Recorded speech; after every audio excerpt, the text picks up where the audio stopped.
ಬರೋದು ಬಿಡೋದು ಅದು ಮುಂದದು. ಆದ್ರೆ ಮೊನ್ನೆ BJPಗೆ ನಾವು ಓಟ್ ಹಾಕಿದ್ದೆ. ಅದಕ್ಕೆ ಹಾಕಿದೆ, ನಾ ಯಾವ ಪಕ್ಷದಂದು MLA ಇದನ್ನ ಹಾಕೀನಿ, ಅದಕ್ಕೆ ವೇದಿ ಹೊಡ್ಕೊಂಡವು. ನಾವು ಏನು ತಿಳ್ಕೊಂಡಿದ್ರು, ಒಂದು ಏನೋ ಕಾಂಗ್ರೆಸ್ನವ್ರು ಒಂದು 7-8 ಕೋಟಿ ರೂಪಾಯಿ ಕೊಡ್ತಾರೆ, ಅಭಿವೃದ್ಧಿಗೇನೋ ಒಂದು ಏನೋ 50 ಕೋಟಿ ರೂಪಾಯಿ ಕೊಡ್ತಾರ್ತೇನೋ ಆಶ್ವಾಸನೆ ಕೊಟ್ಟು ಓಟ್ ಹಾಕ್ಯಲ್ಲ. ಮಂದಿ BJP ಹಾಕ್ಯಾರಲ್ಲ, ಯಾರು ಹಾಕ್ಯಾರೋ ಗುರುತಲ್ಲೇ ರಾಜ್ಯಾಧ್ಯಕ್ಷರೇ ಹಾಕ್ಸಾನತ್ತಲ್ಲ. ನಮಗೂ ಸುದ್ದಿ ಐತಿ. ಅವನೇ ಇಲ್ಕಂದ್ರೆ ನೀವು DK ಶಿವಕುಮಾರ್ ಹೇಳ್ದಂಗೆ ಹಾಕಲಿಲ್ಲ ಅಂದ್ರೆ ನಾನು ಎಲ್ಲ ಹಗರಣಗಳು ತೆಗಿತಾನ. ವೋಟಿಂಗ್ ಆದ ಮ್ಯಾಗ ವಿಪ್ ಇಶ್ಯೂ ಮಾಡ್ತಾರೆ ರಾಜ್ಯಾಧ್ಯಕ್ಷರು. ವೋಟಿಂಗ್ ಆದ್ಮ್ಯಾಗ ಯಾರು ವಿಪ್ ಇಶ್ಯೂ ಮಾಡ್ತಾರೆ?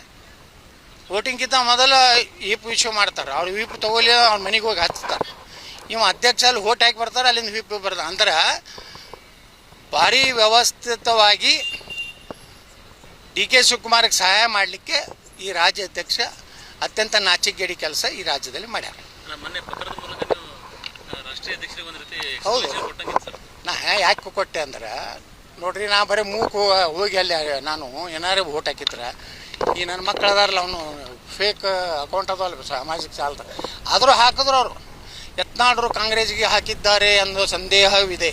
ನಿಮ್ಮ ಅಭಿಪ್ರಾಯ ಏನೋ ಹಾಕಿಸಿದ್ದ. ನಾ ಇಷ್ಟೇ ಹೇಳ್ತೀನಿ ವಿಜಯೇಂದ್ರಗೆ, ನನ್ನ ವೈಯಕ್ತಿಕ ವಿಚಾರನಾಗ ನನ್ನ ಕುಟುಂಬದ ಬಗ್ಗೆ ಏನಾರೇ ನೀನು ಕೆಟ್ಟ ಶಬ್ದಗಳನ್ನು ಹಾಕಿದೆ ಅಂದ್ರೆ ನಿನ್ನ ಕುಟುಂಬದ ಇತಿಹಾಸ ನನ್ನ ಬಳಿ ಐತಿ. ನಿಮ್ಮ ಅಪ್ಪಂದು ನಿಮ್ಮ ಅವ್ವಂದು ಎಲ್ಲ ನನ್ನ ಬಳಿ ಇತಿಹಾಸ ಐತಿ. ನೀ ಸುಮ್ಮ ಹುಷಾರಲ್ಲೇ ಅಟ್ಟೆ ಇರಬೇಕು.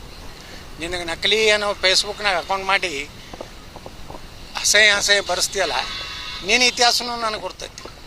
ನಾನು ಬರ್ಸ್ಲಾಕ ಚಾಲು ಮಾಡ್ತೀನಿ ಅಟ್ಟೆ. ಈಗ ಹೋಗೋ ಕಾಲ ಬಂದೈತಿ, ನಿನ್ನ ಮುಗಿದೈತಿ. ನೀ ಎಷ್ಟು ಶ್ರೇಷ್ಠ ಎಷ್ಟು ಒಳ್ಳೆಯ ರಾಜಕಾರಣಿ ಅಂತ ಗುರ್ತಾಗೈತಿ. ಭಾಳ ಹಾರಾಡಬೇಡ. ನೀ ಏನಾರೇ ವೈಯಕ್ತಿಕ ನಾನು ವಿಷಯ ಹಾಕಿದಿ ನಿನ್ನ ಚೇಲಾಗಳ ಕಡೆಯಿಂದ, ಅದಕ್ಕಿಂತ ಕೆಟ್ಟ ವಿಷಯಗಳನ್ನ ನಾನು ಹೇಳ್ತೀನಿ.